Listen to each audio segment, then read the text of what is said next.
This morning, Stockton Police Department received a call of a dead body out in front of this location right behind me.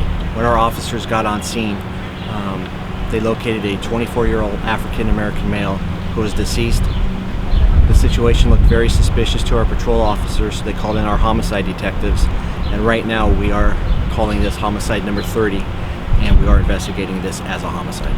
We have our evidence technicians that are working side by side with our homicide detectives, just looking for any type of evidentiary value, and part of that would be going through the area with a metal detector. I do know that there were suspicious circumstances to his body. There was trauma, so that's why it was ruled a homicide. But you're not saying as far as gunshot wounds? Don't know that yet. That hasn't been provided to me. But I do know the condition of the body was very suspicious to our patrol officers. There was some sort of trauma, unrelated. Don't know if it was a gunshot wound, stab wound, or a beating. That's why they called out homicide detectives, and they determined it was a homicide.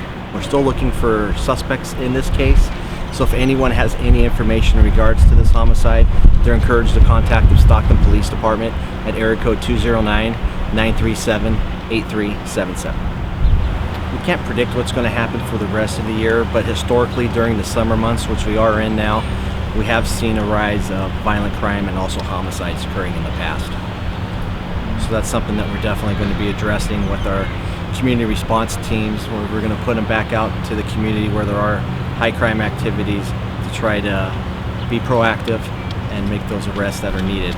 And any information that our homicide detectives get on possible leads from this homicide, that information will be automatically passed on to our community response team, who will go out and search for a suspect or suspects in this case. This morning I walked down to Buena Vista Market to get a newspaper, and I'm reading 29 homicides, and a little short after 8 o'clock I look down the street and the officer is putting up a crime scene. That's what I'm emotional about. I mean, what's next? What's gonna happen next? You know, I'm a parent, like I said. I have an 18-year-old where it's hurting me.